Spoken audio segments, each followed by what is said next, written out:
नवरत्नांची खान, हा राकट देश देश मराठी नवरत्नांची खान, इथेच झिजले शिक्षणासाठी कर्मवीर आमचे महान, कर्मवीर आमचे महान.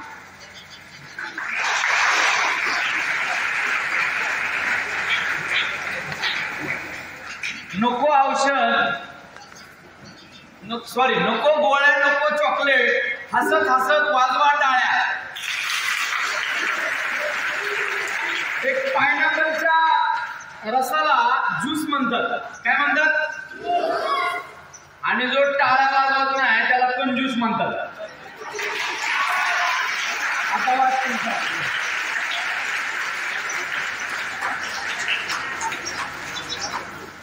विद्यार्थी मित्रांनो, 1914 सालची गोष्ट होती. पहिलं महायुद्धाचा तो कार्यकाल होता. आपल्या देशावर इंग्रजांची सत्ता होती आणि कोल्हापूरमध्ये एक घटना घडली. राजे एडवर्ड आणि महाराणी अलेक्झांड्रा यांच्या पुतळ्याला कोणीतरी डांबर फासलं होतं. ते कोणी फासलं याचा शोध कोल्हापूर संस्थान आणि पोलीस अधिकारी घेत होते. त्यांचा काही व्यक्तींवर संशय होता की हे डांबर या कोल्हापूरमधीलच कोणीतरी या पुतळ्याला लावलेलं आहे, परंतु त्यांना साक्ष द्यायला माणूस भेटत नव्हता. आणि म्हणून त्यांनी साताऱ्यावरून एक 27 वर्षाच्या युवकाला बोलावून घेतलं. कोल्हापूरमध्ये तो युवक आला आणि त्याला सांगण्यात आलं की तुला अण्णासाहेब लठ्ठे नावाच्या गृहस्थाच्या विरुद्ध साक्ष द्यायची आहे. अण्णासाहेब लठ्ठे या गृहस्थानं राजे एडवर्ड यांच्या पुतळ्याला डांबर फासलेले आहे, तू कोर्टात साक्ष दे. त्या युवकाने सांगितलं, मी मेलो तरी हक्क, पण खोटी साक्ष देणार नाही. आणि मग प्रकरण पुढे गेलं. निटवे नावाचे एक गृहस्थ होते, त्यांच्या घरी तो युवक रात्रीचा झोपला होता. निटवेने ती ज्या ठिकाणी ते झोपले होते तो प्रिंटिंग प्रेसचा भाग जाळून टाकला आणि कोल्हापूरच्या पोलिसांना सांगितलं की या युवकानं ही माझी प्रिंटिंग प्रेस जाळलेली आहे, या युवकाला अटक करा. त्या युवकाला अटक करण्यात आलं. अटक केल्याच्या नंतर कोल्हापूरमध्ये कावळ्याचा बंगला म्हणून एक जेलखाना होता. त्या जेलखान्यामध्ये त्या तरुणाला डांबून ठेवलं. नुसतं डांबून ठेवलं नाही तर खोटी साक्ष देत नाही म्हणून त्याला वर तुळईला बांधलं गेलं आणि हंटरचे फटके मारायला सुरुवात केली. शरीर रक्तबंबाळ झालं त्या युवकाचं. तोंडामधून लाळ येत होती, अंगावरचे कपडे काढलेले होते, अंगामधून रक्त यायला सुरुवात झाली होती. 2 पोलीस अधिकारी त्यांना मारत होते, परंतु तरीही तो युवक म्हणत होता, मेलो तरी बेहत्तर, पण मी खोटं बोलणार. कालांतराने त्या युवकाच्या लक्षात आलं की आता मला पोलीस अधिकारी सोडणार नाही. त्या युवकाने ठरवलं, आता मी इथं जगून काही उपयोग नाही.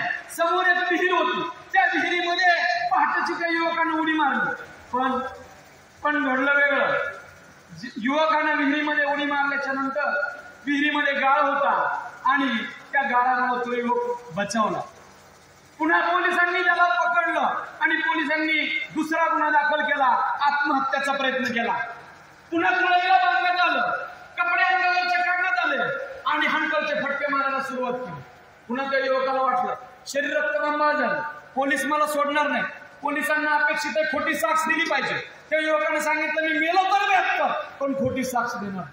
मग पुन्हा त्या युवकाने ठरवलं, एक समोर काचेचं रॉकेलचा दिवा होता, तो रॉकेलचा दिवा त्यांनी ठेचला आणि त्याची भुकटी केली त्या काचेची.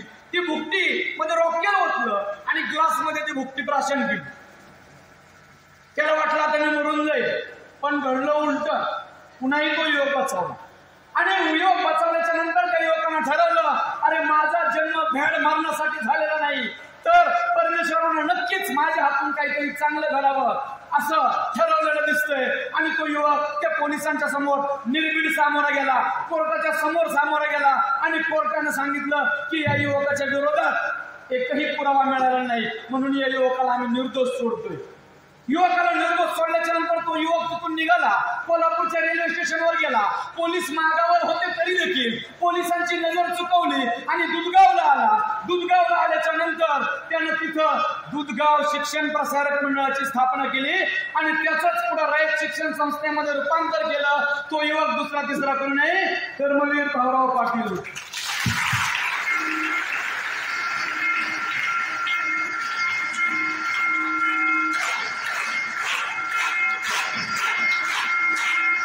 मित्रांनो, आज त्यांच्या जयंतीच्या निमित्तानं आपण इथे एकत्रित जमलो. मला अतिशय आनंद झाला की ज्यावेळी मी इथं आम्ही सगळेच जण येत होतो तेवढे मन मिळावू आणि प्रेमळ ग्रामस्थ मी पहिल्यांदाच बघितलं. म्हणजे मी पाहत होतो अनेक ठिकाणी मी व्याख्यानाला गेलो, माझा सत्कार का झाला ना म्हणून टिकले सरांचा विचारणारी माणसं आहेत आणि इथं वेगळी माझा सत्कार करू नका हे वेगळे पण इथल्या मान्यवरांचे विद्यार्थी. आपल्या स्थानिक स्कूल कमिटीचे ज्येष्ठ सदस्य रितेश भैया शहा ज्यांनी 2 एकर क्षेत्र त्यांच्या आजोबांच्या नावे रत्नपारखी साहेब मी विचारित होतो सहज येता येता 10 लाख रुपयाच्या आसपास गुंठा चालला आता आणि आज जर त्याचं मूल्य केलं त्या जागेचं तर हे मूल्य करोडो रुपयांमध्ये होईल. हा कर्मवीर विचारांचे पाईक असणारे रितेश भैया शहा कुटुंबीय या निमित्तानं उपस्थित तिथं. आता रत्नपारखी साहेब आम्हाला सांगत होते की मी अमुक वक्ता बोलवला, यांना सांगितलं त्या असं केलं, पण इथं बसलेल्या विद्यार्थी मित्रांना आणि व्यासपीठाला मला सांगायचे की आमची घडणच मुळी ज्यांनी घडवली ते रत्नपारखी साहेब आणि आज त्यांचा सन्मान सत्कार या आपण केला. खरोखरच मला अतिशय अभिमान वाटला. जो आमच्याकडनं बारामतीकरांच्याकडनं गुरुसर राहून गेलेला आहे तो सत्कार या निमित्तानं इथं घडून आला, त्याचाही मला आनंद. पंचायत समितीचे सदस्य कोकळे साहेब इथं उपस्थित होते, सरपंच पांडुरंग घोर साहेब, मला बाजीराव नाना उघडे साहेबांचा फोन आला, मला तारीख घ्यायची आहे, वेळ द्यायचा आहे, तर तेही उपस्थित आहेत या निमित्तानं. बापना साहेब आपणही या निमित्तानं उपस्थित आहात. आपण एक खंत व्यक्त केली, पण हे सगळं आपल्याला सोडवायचं असतात सगळे विषय, ते आपण समजून घेऊया. या कार्यालयाचे मालक बाळासाहेब डांगे साहेब आहेत आणि मित्रांनो माझ्या समवेत या निमित्तानं उपस्थित असलेले ज्यांच्या मार्गदर्शनाखाली आमची घडण घडली ते रयत बँकेचे माजी चेअरमन देवीदास गुरव सर आहेत. दुसरा आणखी मी उल्लेख करेन, अनेक ठिकाणी मी व्याख्यानाला गेल्याच्या नंतर तिथं प्रास्ताविक म्हणून मुख्याध्यापक समोर एक कागद असतो आणि ते वाचून दाखवतात, पण मी शेकडो व्याख्यानं केली, पहिलंच मला मुख्याध्यापक असं भेटले की समोर कागद नाहीये आणि त्यांनी सगळ्या स्तंभूत गोष्टी या शाळेच्या कॉलेजच्या आपल्या समोर व्यक्त केल्या. अतिशय मला आनंद झाला. दुसरे मार्कड सर इथं होते, त्यांचाही मी आवर्जून उल्लेख करेन. आणखी एका व्यक्तिमत्वाचा मी उल्लेख करेन, माझे बॅचमेट आणि शिष्यवृत्ती परीक्षेमध्ये अतिशय मोठं काम खरं तर रत्नपारखी साहेबांनी त्याच्यामुळंच शिवराम सरांना इथं घेतलेलं आहे असं मला वाटतं. शिवराम मुंजवडे सर आणि आम्ही खूप खूप चांगले मित्र आहोत. आमचं सातत्याने एकमेकांशी संवाद असतो.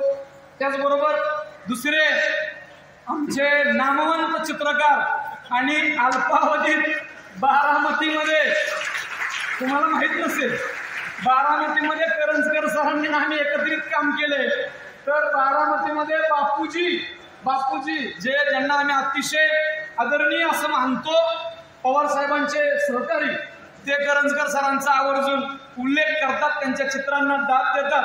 असं व्यक्तिमत्व इथं आपल्या शाळेला लाभलेलं आहे. तदनंतर आमच्या दुसऱ्या इथं सहकारी आहेत गवळी मॅडम, माझ्या स्टाफ मेंबर आहेत त्या दोरलेवाडीच्या.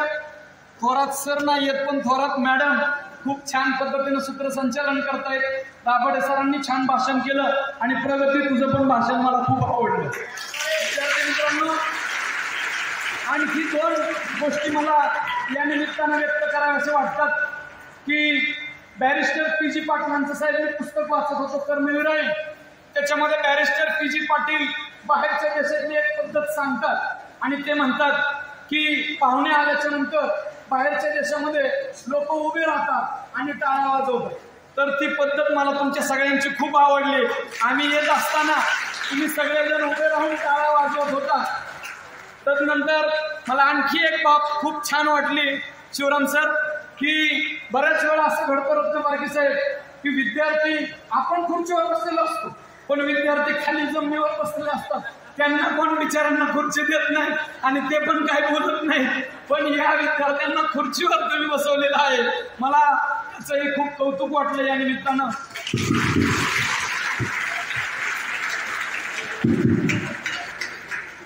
आल्याच मला पलीकडून येताना 10वीचे विद्यार्थी भेटले आणि त्यांनी सांगितलं सर आम्ही तुमचं युट्यूबला पाहिले व्याख्यान आता तुम्हाला प्रत्यक्ष भेटण्याचा योग आला.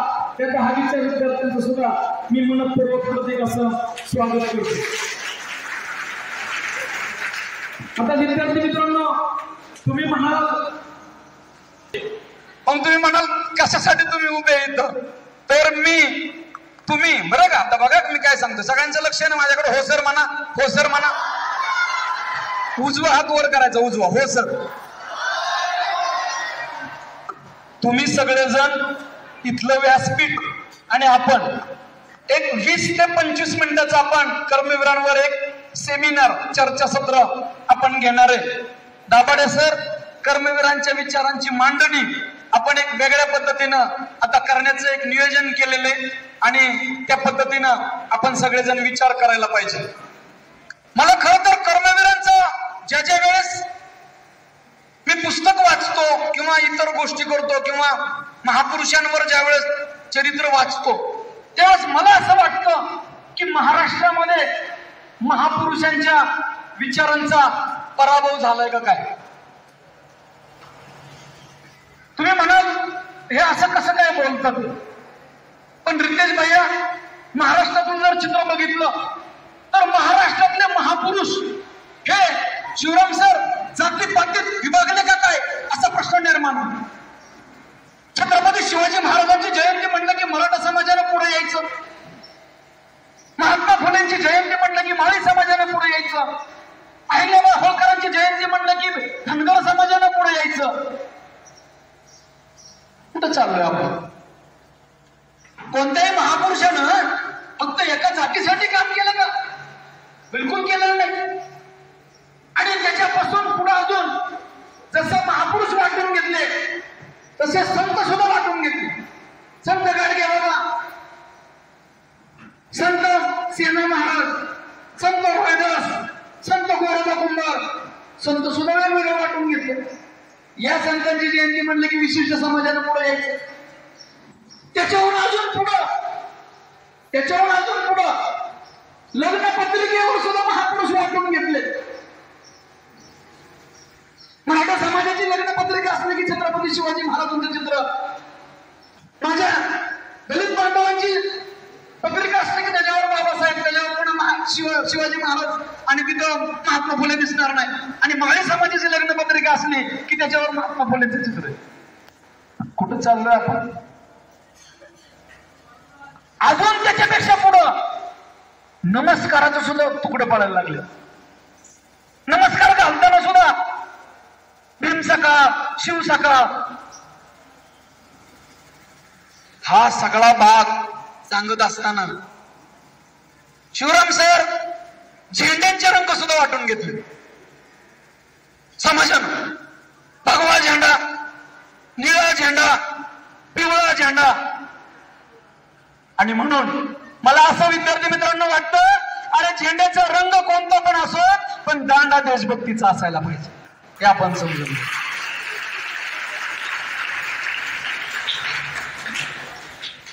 पण महाराष्ट्रामधल्या सगळ्या जाती धर्माची लोक एकत्रित येऊन एकाच महापुरुषाची जयंती साजरी करतात ते म्हणजे कर्मवीर भाऊराव पाटील. विद्यार्थी मित्रांनो आपण समजून घेऊ.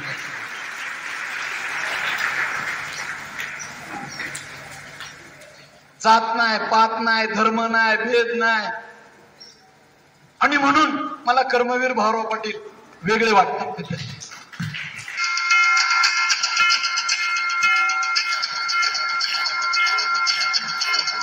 कर्मवीर भाऊराव पाटील यांचा जन्म आणि बाकीच्या गोष्टी मी अधिक बोलणार नाही त्यावर, ते तुम्हाला माहित आहे. मी काही प्रश्न पण विचारणार, बक्षीस आणलेली तुम्हाला, जो उत्तर देणार त्याला बक्षीस मिळणार आहे. त्यामुळे लक्षपूर्वक ऐकायचं. आणि शक्यतो बक्षीस मी शेवटच्या 4 लाईनला मी विचारत असतो. 4 लाईनला माझा संवाद असतो, शेवटच्या 4 लाईन. समोर बघा, समोर बघा. कर्मवीरांचा जन्म किती तारखेला झाला तुम्हाला सगळ्यांना याचं उत्तर माहित आहे. तारीख किती तारीख मित्रांनो? 22 सप्टेंबरचं काय महत्व आहे भूगोलामध्ये ते कोण सांगेल का? 22 सप्टेंबर हा दिवस कोणता दिवस म्हणून संपन्न केला जातो? कोणता? 22 सप्टेंबर हा कोणता? सगळ्यात मोठा दिवस, त्यालाच आपण अयन दिन म्हणतो. मोठा दिवस नाहीये तर 22 सप्टेंबर हा समानता असणारा दिवस आहे. दिवस आणि रात्र दोन्हीही समान असणाऱ्या समानतेच्या दिवशी कर्मवीर भाऊराव पाटलांचा जन्म झालेला आहे. विद्यार्थी मित्रांनो, हे आपण समजून घेऊ.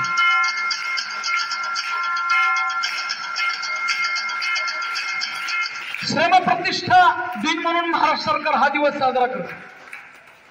आता जे मी तुम्हाला सांगणार आहे ते सगळ्यांनी ऐका. कर्मवीर भाऊराव पाटील यांची या पुढील काळामध्ये भाषणाची मांडणी, प्रगती ती कशी असायला पाहिजे ते सांगतो तुम्ही. सर 1907 साली कर्मवीरांनी शिक्षण आरंभ केला, ज्ञानदेव ध्रुवनाथ घोलप या विद्यार्थ्याला घेऊन. आपला देश कधी स्वतंत्र झाला? सगळ्यांनी सांगा, उत्तराला प्रश्नाला हे नाहीये. कधी? 1900. आपला देश 1947 साली स्वातंत्र्य झाला. बोरसाहेब 1950 साली राज्यघटनेची सुरुवात झाली. 1952 साली सार्वत्रिक निवडणुका झाल्या. 1960 साली महाराष्ट्र राज्याची निर्मिती झाली. अण्णांचा मृत्यू 1959 आहे. राज्यात कोणतंही शैक्षणिक धोरण नसताना, ठोस म्हणतोय मी, ठोस, राज्यात कोणतंही शैक्षणिक ठोस धोरण नसताना 1938 साली 578 शाळांमधून ज्ञानदानाचं काम कर्मवीर भाऊराव पाटील करतो.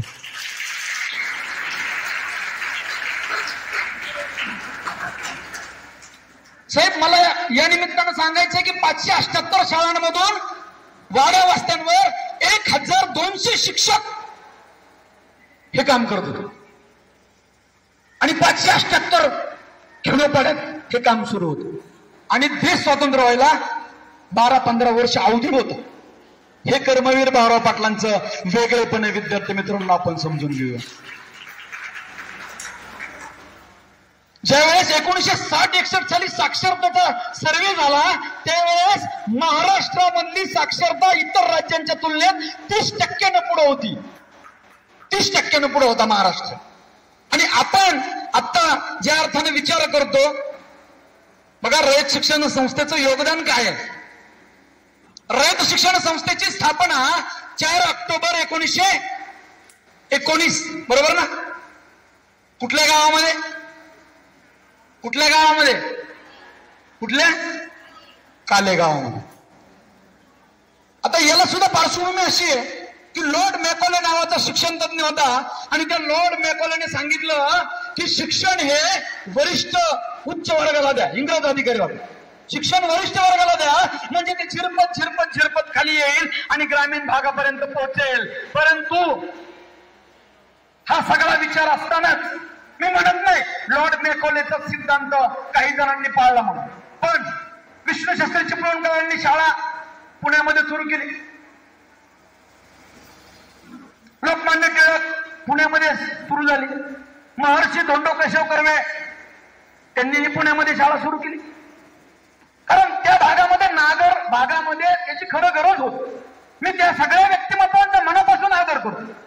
महात्मा फुलेजी त्यांनी ही शाळा पुण्यामध्ये सुरू केली आणि त्यांच्याच विचारांचा आदर्श घेऊन ग्रामीण भागामधली पहिली शाळा 4 ऑक्टोबर 1919 साली महाराष्ट्रामधली ग्रामीण भागातली पहिली शाळा कर्मवीर भाऊराव पाटलांनी सुरू केली. विद्यार्थी मित्रांनो, ग्रामीण शिक्षण क्रांतीचे जनक म्हणतो. त्याचं महत्व वेगळं. त्याचं महत्व असं आहे की त्या काळामध्ये 3/4 लोक खेड्यात राहत होती. 3/4 लोक खेड्यात राहत होती आणि भाऊराव कर्मवीर म्हणायचे रस्ता नाही चालेल, तिथं वाघ जातो त्या वस्तीवर चालेल, आरोग्याच्या सुविधा नाही चालेल, त्या गावात मी शाळा सुरू करा. मग साहेब बामनोली सारखी शाळा आहे, फिरकोन सारखी शाळा, म्हणजे कितीतरी नामोल्लेख माझ्यापेक्षाही तुमचे. हे सगळं कर्मवीर भाऊराव पाटलांचं वेगळेपण आपण समजून घेतलं. आता तुम्ही याच्यापेक्षा मी आणखी पुढे जाऊन सांगेन की people's education society, people's education सोसायटीची स्थापना 1945 ची डॉक्टर बाबासाहेब आंबेडकर. पंजाबराव देशमुखांची 1 जुलै 1932 ची स्थापना आहे. योगेश्वरी शिक्षण संस्था ती नंतरची, गोविंदभाई श्रापांची सरस्वती भुवन नंतरची, मामासाहेब जगदाळांची संस्था सर बार्शीची, ती सुद्धा रयत शिक्षण संस्थेच्या नंतरची आहे. आणि विशेष गोष्ट हे सगळेजण कर्मवीर भाऊराव पाटलांच्या रयत शिक्षण संस्थेचं मार्गदर्शन घेत होते आणि पश्चिम महाराष्ट्रामध्ये रयत शिक्षण संस्था अग्रेसर होती. आज आपण टिकले साहेब विचार करताना म्हणतो अरे विदर्भापेक्षा आपलं बरे बाबा पश्चिम महाराष्ट्र. 30 वर्षांनी विदर्भाच्या आपण पुढे आहोत. हे केवळ कर्मवीर भाऊराव पाटील यांच्यामुळे विचार.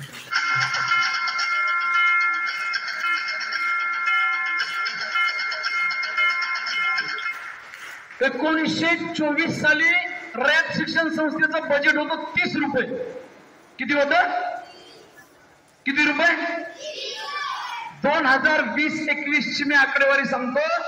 10 अब्ज 50 कोटी 48,49,000 रुपये रयत शिक्षण संस्थेचं बजेट आहे विद्यार्थी मित्रांनो. आणि काही कालावधीपूर्वी गोवा राज्याच्या बजेटच्या एवढं ते बजेट मांडलं जातं. रयत शिक्षण संस्थेचं वेगळं पण काय? तर रयत शिक्षण संस्थेमध्ये साहेब आता तुम्ही आता बापना साहेबांनी सांगितलं 1960-67 साली आम्ही या शाळेमध्ये शिकवत होतो, पहिले विद्यार्थी आहे. 1960 पासून तुम्ही पकडा, आम्ही 1919 पासूनची आकडेवारी पकडतो. आणि जर ती आकडेवारी पकडली तर आज 4.5 लाख विद्यार्थी रयत शिक्षण संस्थेमध्ये शिक्षण घेत आहेत. कमीत कमी दरवर्षी 1 लाख विद्यार्थी बाहेर पडले सगळे मिळून 100 वर्षामध्ये. असा जर आकडा धरला तर तो आकडा इथं चिंतक, स्कूल कमिटी, विद्यार्थी, त्या 4.5 लाख विद्यार्थ्यांचे पालक गुणिले 10 केलं, हा सगळा आकडा 4 करोड पर्यंत जातो. आणि 4 करोड रयत शिक्षण संस्थेच्या प्रमाणात आहे. नॉर्वे, स्वीडन, ऑस्ट्रिया या देशाची लोकसंख्या 1 कोटी आहे. डेन्मार्क, न्यूझीलंड या देशाची लोकसंख्या 43-44 लाखापर्यंत. म्हणजे रयत शिक्षण संस्था दाभाडे सर जे आपण म्हणलो की रयत शिक्षण संस्था आशिया खंडात का मोठी आहे, हे कारण नाही त्याचं. रयत शिक्षण संस्था आशिया खंडामध्ये मोठी कारण अनेक देशांच्या तुलनेत एवढी मोठा वर्ग आज रयत शिक्षण संस्थेमध्ये काम करतोय. म्हणून मला रयत शिक्षण संस्थेचा विद्यार्थी मित्रांनो अभिमान वाटतो.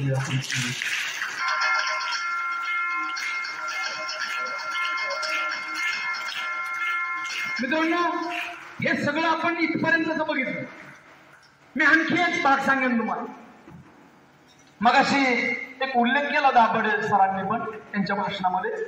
मी थोडासा अजून त्याच्यापेक्षा पुढे जाऊन एक आवर्जून उल्लेख करेन की 1914 सालच्या दरम्यान धनजीशा कुपर नावाचे सद्गृहस्थ होते आणि त्यांच्या समवेत कर्मवीर भाऊराव पाटलांनी सांगितलं की मी तुमचा लोखंडी नांगर तयार करेन आणि विकेन. इथपर्यंतच माहिती आहे. मी जे तुम्हाला माहित नसलेले कर्मवीर सांगणार आहे, तुम्हाला माहित नसलेले कर्मवीर सांगणार आहे. आणि मग नांगराचा त्यांनी पुढे विक्री केली आणि विक्री केल्याच्या नंतर त्यांनी सांगितलं की 10% नफा हा शिक्षणातून तुम्ही गोरगरीब विद्यार्थ्यांसाठी द्या. परंतु ते पुढे धनजीशा कुपर यांनी दिलं नाही आणि कर्मवीरांनी तिथून बाहेर पडले. बघा कर्मवीरांची विचारसरणी काय होती. 10% व्यवसायातला कंपन्यातला नफा हा सामाजिक क्षेत्रात किंवा ज्या गोरगरीब विद्यार्थी शिक्षण घेत आहेत, पर्यावरणाच्या दृष्टीने काम करतायत, त्यांच्यासाठी खर्च व्हावा. 1914 साली हा मांडलेला विचार कर्मवीरांचा 2014 साली इम्प्लिमेंट भारत सरकारने केलं आणि त्याला CSR नाव दिलं, कॉर्पोरेट सोशल रिस्पॉन्सिबिलिटी फंड. ही योजना मी म्हणतो कर्मवीरा भाऊराव पाटलांची योजना. विद्यार्थी मित्रांनो, ही तुम्ही आता या पुढच्या काळामध्ये सांगायचं. आणि 2% आता भारत सरकारनं सांगितलं प्रत्येक कंपनीला, तुमच्या परिसरामध्ये जरी कंपनी असली तरी सांगितलं 2% तुम्ही शिक्षण आणि पर्यावरण यांच्यावर खर्च करा. पण हा मांडलेला विचार कोणी मांडलाय? हा पहिला विचार कोणी मांडलाय? हा पहिला विचार कर्मवीरांनी मांडलाय. याच्यावर कोणच कोणाला तयार नाही रत्नमार्ग. हे कोणाला सांगायचं पण नाही, हे कोणाला बोलायचं पण नाही. मग आम्ही अन्न आता वेगळ्या पद्धतीने मांडतो, आम्ही हे अण्णांचा विचार समाजापर्यंत पोहोचवतो. रयत हा पहिल्यांदा शब्द छत्रपती शिवाजी महाराजांनी गोरगरीब जनतेसाठी वापरला आणि तोच शब्द कर्मवीर भाऊराव पाटलांनी रयत शिक्षण संस्था रयत या नावानं सुरू केली. विद्यार्थी मित्रांनो, भाऊरावांना कधी अंधश्रद्धा मान्य नव्हती. ज्यावेळेस राजाराम महाराजांचा जन्म झाला त्यावेळेस त्यांना सांगितलं की मुलगा पालचा जन्म झालाय. छत्रपती शिवाजी महाराजांनी सांगितलं ज्यावेळेस मुलगा पालचा जन्म झालाय त्यावेळेस तुम्ही आताशाही पालखी घातल्याशिवाय राहणार नाही. त्यांना अंधश्रद्धा मान्य नाही. आणि शिवाजी कॉलेज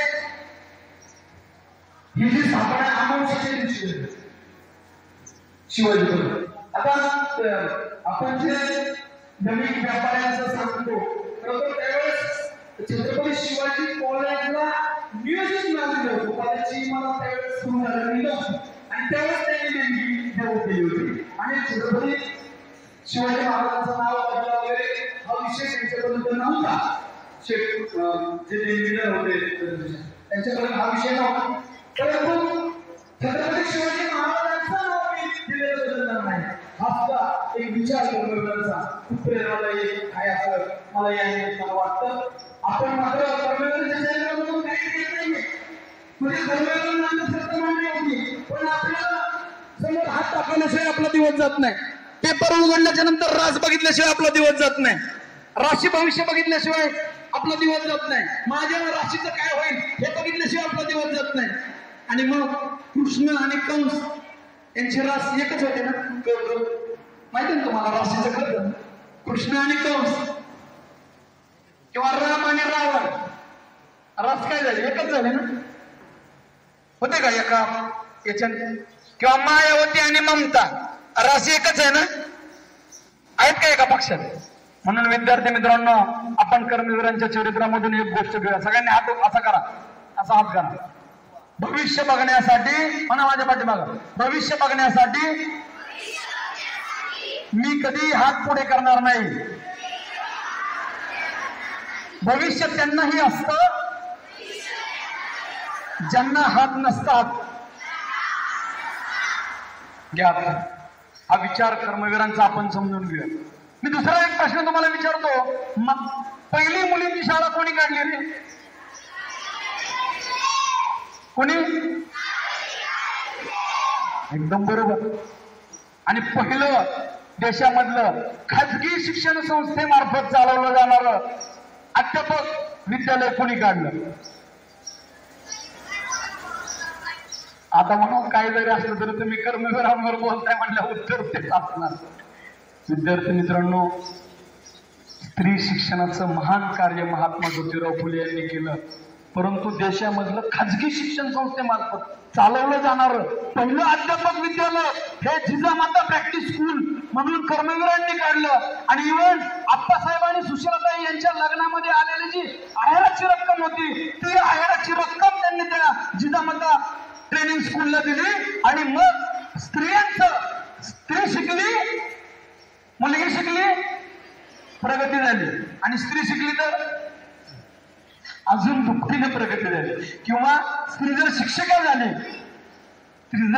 झाली तर हजारो विद्यार्थ्यांना सुसंस्कृत आणि सुसंस्कारित करण्याचं काम स्त्री करते.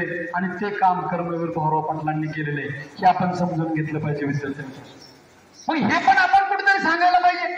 की कर्मवीरांनी पहिलं स्त्री शिक्षिकांसाठी कॉलेज सुरू केलं, खाजगी शिक्षण संस्थेमार्फत चालवलं जाणं. आणखी दुसरी बाब मी सांगेन की महाराष्ट्रामधली म्हणजे कृषी कॉलेज होतं, पण महाराष्ट्रामधलं पहिली कृषी शाळा धनिनीच्या बागेमध्ये कर्मवीर भाऊराव पाटील हे कृषी शाळेचे जनक आहेत. कारण पहिल्यांदा 575 रुपये खंडानं 13 एकर 11 एकर 38 गुंठ क्षेत्र महाराजांकडून कर्मवीरांनी घेतलं आणि पहिल्यांदा धनिनीच्या बागेमध्ये कृषी शाळा सुरू केली. आणि शेतीतले एवढे नवनवीन प्रयोग केले त्यांनी. म्हणजे उत्तर प्रदेशमधून गुरुसर केळी आणली होती, ही गोष्ट माहिती पण नव्हती. उत्तर प्रदेशमधून केळीचं वाण त्यांनी आणलं होतं. जळगाव खानदेशामधून टोमॅटो केळी यांची पिकांचं वाण तो खानदेशातून आणलं. या गोष्टींची आपल्याला माहिती आहे. इव्हन देवापूरला आता जे तुम्ही विकास सोसायटीचे तुम्ही चेअरमन डायरेक्टर होता पुरेसर, विकास सोसायटीची स्थापना ही ज्याचे जनक कर्मवीर भाऊराव पाटील आहेत. देवापूरला पहिली सोसायटी कर्मवीर भाऊराव पाटलांनी काढली आणि 9 गावं तिथं त्यांनी जकरावाडी आणि तो जो परिसर होता त्या 9 गावांमध्ये 375 सभासद केले आणि 3,500 एकर क्षेत्र तिथलं त्यांनी कर्मवीर भाऊराव पाटलांनी पिकवलं. ती 9 गावं समृद्ध केली. ज्यावेळेस रशियाचे बुलगावीन मार्शल म्हणजे पंतप्रधान ज्यावेळी इथं आले रयत शिक्षण संस्थेला भेट द्यायला, त्यावेळी त्यांनी या गोष्टीचा उल्लेख केला. भाऊराव हे तुम्ही कसं करून दाखवलं. आणि सामुदायिक शेतीचा प्रयोग पुन्हा मी म्हणत नाही अण्णांमुळे झाला, पण रशियामध्ये तो प्रयोग सुरू झाला.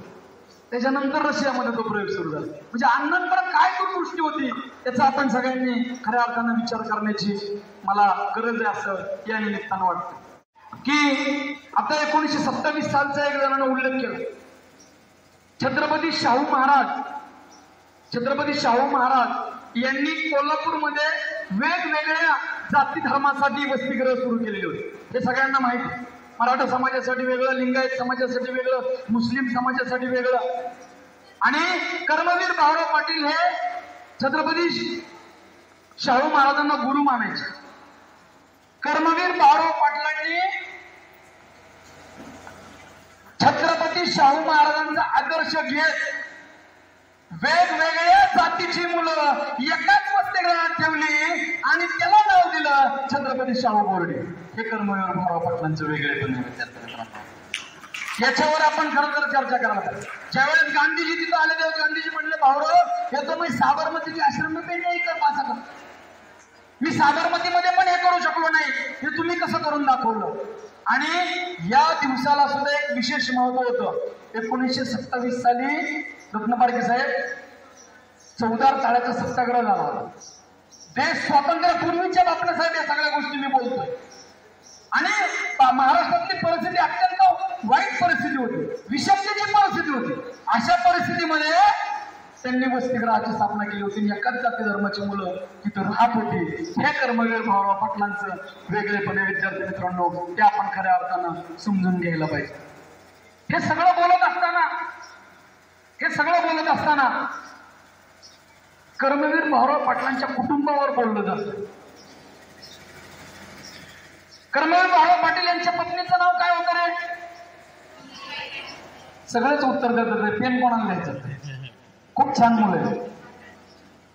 काय नाव होतं? विद्यार्थी मित्रांनो लक्ष्मीबाई भाऊराव पाटील यांनी 120 तोळं सोनं, 90 तोळं नाही 120 तोळं सोनं रयत शिक्षण संस्थेसाठी दिलं.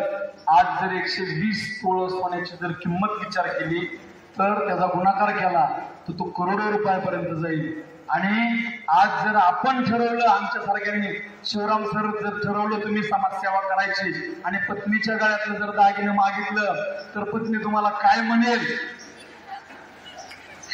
दिल का काढून सोन्याचा दागिना? दिल जाव झाला तुझ्या समाजसेवेचं म्हणेल माझं मंगळसूत्र काढून दागिने समाजसेवा करायला लागला का? म्हणजे माझी त्यांची परिस्थिती एकच आहे. आणि बरेच वक्ते सांगतात की कर्मवीर भाऊराव पाटलांनी मंगळसूत्र गहाण ठेवलं. आत्ताचे जे मेनपुतळे साहेब एक महान कर्मयोगी पुस्तक लिहिलं त्याच्यातला एक संदर्भ सांगतो. ते मंगळसूत्र रयत शिक्षण संस्थेसाठी विकावं लागलं, सोडून नाही आणलं ते मंगळसूत्र. आणि 30 मार्च 1930 ला त्यांचा मृत्यू झाला. रत्नपर्के साहेब 6 जून 1930 या रोजी वहिनींच्या हातातल्या 6 बांगड्या होत्या. त्या 6च्या 6 बांगड्या ह्या रयत शिक्षण संस्थेच्या वसतिगृहासाठी विकाव्या लागल्या. त्याची नोंद आहे स्टोर्सला अजून सुद्धा. हे कर्मवीर भाऊराव पाटलांचं वेगळेपणे विद्यार्थी मित्रांनो आपण सगळ्यांनी ते समजून घेतलं. अण्णांकडे जो प्रेमळपणा होता, तो प्रेमळपणा एवढा प्रचंड होता की शिक्षक कसा असायला पाहिजे त्याचं उत्तम उदाहरण अण्णा आहे. वसतिगृहामध्ये एका मुलाला साप चावला आणि सगळी मुलं धावत पळत अण्णांकडे गेली आणि अण्णांना सांगितलं, अण्णा त्या मुलाला साप चावलाय. सगळेजण धावत पळत, आता काय होणार पुढं. अण्णांनी त्या मुलाला उचलून घेतलं, दवाखान्यात नेलं, हाताने उचलून दवाखान्यात नेलं. वैद्याने तिथे डॉक्टरांकडे सांगितलं, डॉक्टरांनी त्याला औषधोपचार केले आणि डॉक्टरांनी सांगितलं, अण्णा हा मुलगा आता संध्याकाळचे 7 वाजले, तुम्हाला काही करून या मुलाला सकाळपर्यंत जागा ठेवावं लागेल, तरच हा जगेल, अन्यथा हा मरून जाईल. आता सगळे विद्यार्थी चिंतेत पडले. अण्णा वसतिगृहात आले आणि अण्णांनी त्या मुलाला समोर बसवलं आणि सांगितलं, आता कसल्याही परिस्थितीला जागा ठेवायचंय. जागा कसं ठेवायचं. मग अण्णा म्हणले, मुलांना तुम्हाला मी गोष्टी सांगतो. अण्णा पहाटेपर्यंत गोष्टी सांगायला सुरुवात केली. पहाटेपर्यंत अण्णांनी गोष्टी सांगितल्या. मुलं पेंगायला लागली. त्यावेळेस अण्णांनी त्यांना प्रश्न केला, आता मुलांना तुम्ही सूर्योदय पाहिला का रे. आपण सूर्योदय पाहू. मुलांना जाग ठेवलं. सकाळपर्यंत सूर्य उगवेपर्यंत सगळी मुलं जागी होती. तो मुलगा जागा होता. हा अण्णांचा प्रेमळपणा विद्यार्थी मित्रांनो.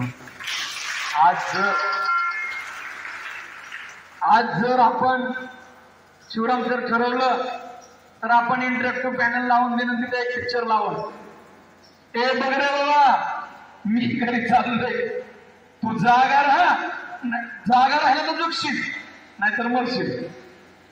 किंवा टीव्ही लावून दिला असता. टीव्हीचा मी लॉंग बॉम्ब तयार केलाय. टी म्हणजे ताबडतोब, टी म्हणजे ताबडतोब आणि व्ही म्हणजे वाटोळ. टीव्हीचं लॉंग बॉम्ब घरी जाऊन सांगा, काय सांगणार. टी म्हणजे आणि व्ही म्हणजे घरचे बघतात ना मालिका. सुख म्हणजे काय असतं.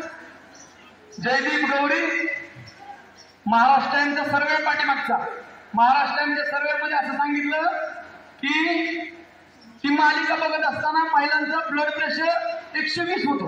हो जयदीप शालिनी आली रे, आता गौरीचं काय रोग होईल पाहिजे. विद्यार्थी मित्रांनो, आपण खऱ्या अर्थानं आता जे उपवास धरतोय तर तो उपवास असा पाहिजे. गवळी मॅडम, फेसबुकचा उपवास म्हणजे काय, मी फेसबुक बघणार नाही. व्हॉट्सअपचा उपवास म्हणजे काय, मी व्हॉट्सअप बघणार नाही. इन्स्टाचा उपवास काय सांगायचं मला, कशाचा उपवास आहे, इन्स्टाचा उपवास आहे म्हणायचं. मग उपवास म्हणजे काय, तर इन्स्टा मी बघणार नाही. विद्यार्थी मित्रांनो, हा सगळा भाग सांगत असताना मी कर्मवीरांच्या कुटुंबाचा त्याग सांगत असताना आप्पासाहेबांच्या कर्मवीर अण्णांच्या मुलाचं नाव काय होतं, काय नाव होतं, काय नाव होतं, कोण सांगेल, पेन द्यायला होता. कर्मवीर भाऊराव पाटलांच्या मुलाचं नाव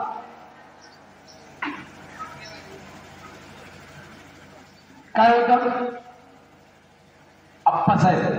काय होतं ना विद्यार्थी मित्रांनो, आप्पासाहेबांना राजाराम महाराजांनी 10 रुपयाची शिष्यवृत्ती दिली आणि ती शिष्यवृत्ती दिल्याच्या नंतर अण्णांना समजलं की आप्पासाहेबांना 10 रुपयाची शिष्यवृत्ती मिळाली. आणि मग अण्णांनी सांगितलं, आप्पा तुला 10 रुपयाची शिष्यवृत्ती मिळाली, 8 रुपये तू रयत शिक्षण संस्थेमध्ये जमा कर.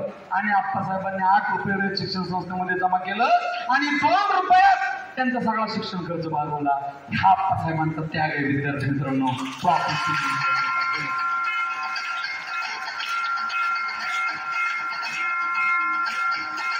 यशवंतराव चव्हाण साहेबांच्या ज्या वेळेस यशवंतराव चव्हाण साहेबांनी निवडणूक लढवली रितेश भैया, त्याच्या वेळेस सूचक म्हणून आप्पासाहेबांची सही आहे, सूचक म्हणून. आणि यशवंतराव चव्हाण साहेब आप्पासाहेबांना म्हणतात, आप्पासाहेब सातारा विधानसभेची निवडणूक आहे आमदारकीची, तुम्ही अर्ज करा, मी तुम्हाला मंत्री करतो. आप्पासाहेबांनी सांगितलं मला नको, मी रयत शिक्षण संस्थेचं काम करतोय, मला त्या निवडणुकीमध्ये सहभाग घ्यायचा नाही. आणि त्यांनी दादासाहेब जगतापांना उमेदवारी दिली. दादासाहेब जगतापांना ते अनुमोदन झाले. दादासाहेब जगताप निवडून आले, मंत्री झाले आणि आप्पासाहेबांना भेटायला आलो. पण आप्पासाहेबांनी तरीही त्यांचा सत्कार केला, पण त्यांनी भावना व्यक्त केली नाही की मी मंत्री झालो असतो. हा आप्पासाहेबांचा त्याग आहे विद्यार्थी मित्रांनो, तो आपण समजून घेतला पाहिजे. पोस्टाचं तिकीट जेव्हा भारत सरकारनं अण्णांचं काढलेलं होतं त्यावेळेस सुद्धा त्यांनी सांगितलं की मी माझ्या स्वखर्चानं दिलेलं आहे, माझा खर्च हा रयत शिक्षण संस्थेवर मी टाकणार नाही. आणि आप्पासाहेबांनी आणि सुशीलाताईंनी मृत्यू झाल्याच्या नंतर दोघांनीही आपले दोन्ही डोळे 4 लोकांना नेत्र म्हणून दान केले आणि ते 4ही लोकांना दृष्टी प्राप्त झाली, 4ही लोकांना दिसायला लागलं. हा अण्णांचा आप्पासाहेबांवरचा संस्कार आपण समजून घेतला पाहिजे विद्यार्थ्यांना.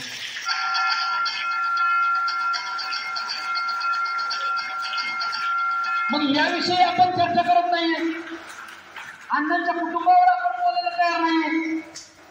अण्णांच्या कार्याबरोबर अण्णांचे कुटुंबीय सुद्धा त्यांच्या बरोबर होते. अण्णांच्या मुलीचं काय नाव आहे?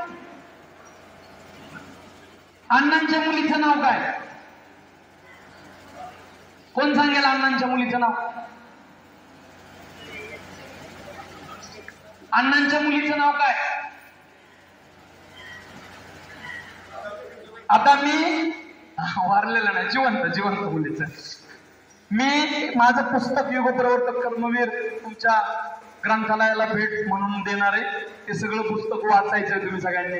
अण्णांच्या मुलीचं नाव शकुंतलाताई होतं आणि अण्णा एक दिवस शकुंतलाताईंकडे गेले आणि अण्णा अस्वस्थ होते. शकुंतलाताई भांडी घासत होत्या. शकुंतलाताईंना आनंद झाला, अण्णा आले. अण्णा येणं सुद्धा शकुंतलाताईसाठी महत्वाचं होतं, कारण अण्णा लग्नात सुद्धा येतील का नाही असं शकुंतलाताईंना वाटवतं. जेव्हा शकुंतलाताईचं लग्न होतं त्यावेळेस शकुंतलाताई बोलल्यावर उभ्या होत्या आणि इकडं तिकडे बघायच्या. बाकीचे विचारायचे काय झालं, अजून अण्णा आले नाही. आणि फक्त 10 मिनिट अगोदर अण्णा शकुंतलाताईंच्या लग्नात 10 मिनिट, मुलीच्या लग्नात बाप फक्त 10 मिनिट अगोदर पहिलाच इतिहासात उदाहरण. असे अण्णा माझ्या घरी येत आहेत आणि म्हणून तिने भांड्याचा पसारा बाजूला चालला आणि परत अण्णाच्या स्वागताला गेले. अण्णाच्या स्वागताला गेल्यानंतर अण्णा या बसा, अण्णा बसले. पण अण्णा मात्र विचारानं इकडं तिकडं सैबैर झाले होते. तेवढ्याच अण्णांचं लक्ष शकुंतलाताईंच्या हाताकडे गेलं आणि शकुंतलाताईंच्या हाताकडे अण्णांनी बघितल्याच्या नंतर अण्णा म्हणतात, शकू तुझ्या हातातल्या बांगड्या सोन्याच्या आहेत का? शकुंतलाताई म्हणले, हो माझ्या हातातल्या बांगड्या सोन्याच्या. अगं त्या वाकड्या तिकडे झाल्यात दिसतात ग. अण्णा काय म्हणतात, त्या वाकड्या तिकडे झालेल्या दिसतात. मी या दुरुस्त करून आणतो कारागिराकडून आणि तुला व्यवस्थित करून देतो आणि ते इकडे बांगड्या द्या. अण्णांना शकुंतलाताईंनी बांगड्या दिल्या. त्या बांगड्या पुन्हा माघारी आल्या नाही. रयत शिक्षण संस्थेतल्या विद्यार्थ्यांना परदेशी पाठवण्यासाठी अण्णांना काही पैसे लागत होते आणि ते पैसे शकुंतलाताईंच्या बांगड्या विकून अण्णांनी ते पैसे दिले. आपल्या विद्यार्थ्यांसाठी मुलीच्या बांगड्या विकणारा पहिला महामानव या महाराष्ट्रात जन्माला आला विद्यार्थी.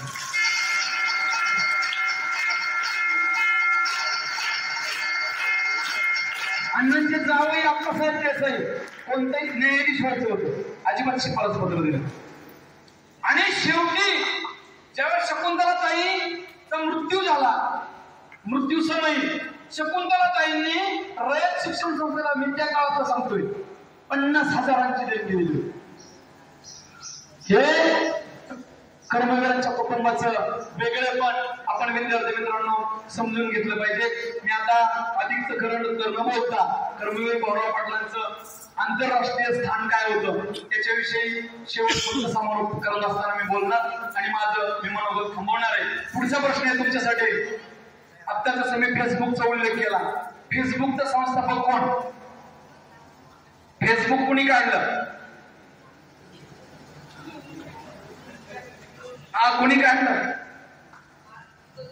मार्क झुकेनबर्ग, त्याला करंजकर सर पेन द्यायचंय, त्याला झाल्यावर त्यात दिलं तरी चालेल. मार्क झुकेनबर्ग हा फेसबुकचा संस्थापक आहे, बरोबर. त्याच्या पत्नीचं नाव काय?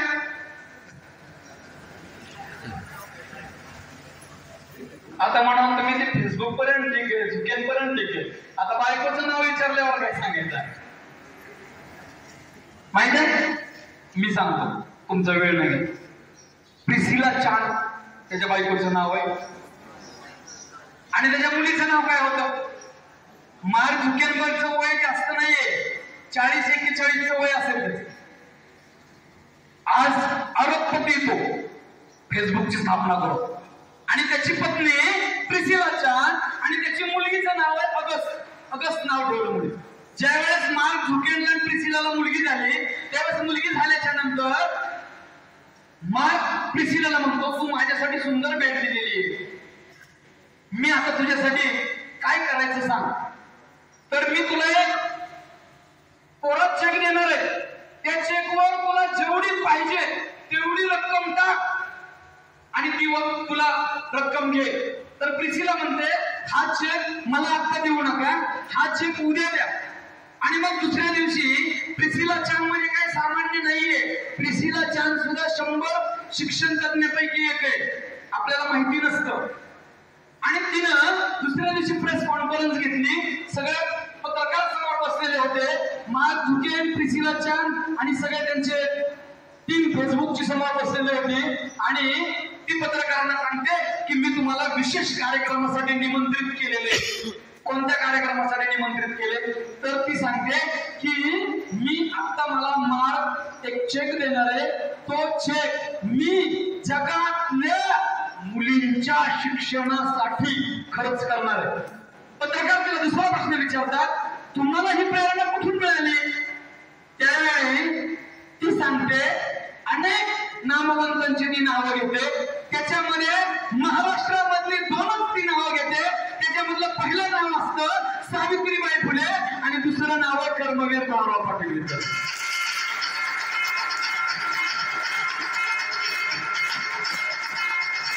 पत्रकार तिला दुसरा प्रश्न विचारतात, सावित्रीबाई फुलेंपर्यंत ठीक आहे, पण कर्मवीर भाऊराव पाटील यांचं कार्य तुम्हाला काय माहित आहे? त्यावेळेस त्यांनी दिलेलं उत्तर अतिशय महत्वाचं होतं. त्यांनी असं सांगितलं, प्रिसिला चान हे सांगितलं की जगामध्ये जेवढे विद्यार्थी शिकून शहाणे केले त्यातले सगळ्यात जास्त विद्यार्थी कर्मवीर भाऊराव पाटलांनी शिकून शहाणे केले.